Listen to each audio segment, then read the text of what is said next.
এবং সকল মাখলুকাতকে মানুষের অধীন করে দিয়েছে। মৃত্যুর এই শিকড়টা মানুষকে বুঝেছে এই কারণে যে হিসাবটা কার হবে, মানুষের। পশু পাখি তো কোনো হিসাব এদেরকে আল্লাহ পাঠাইছে, আবার এরা একসময় গিয়ে মাটির সাথে মিশে যাবে।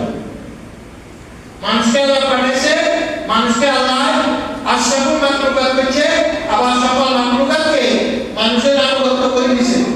কেন আনুগত্য করছে? কারণ এই মাখলুকাত মানুষের জন্য, মানুষ যেন এই মাখলুকাতের উপকৃত হইতে। আপনি ডায়াবেটিক ডায়াবেটিক দেখেন, সারা পৃথিবী যা আছে সব কিছু কার জন্য? মানুষের জন্য। এই মানুষটা হবে কার জন্য? আল্লাহর জন্য। যদি আমরা সত্যিকারভাবে আল্লাহর জন্য হতে পারি, তাহলে দুনিয়া তো কালা খাউফুন আলাইহিম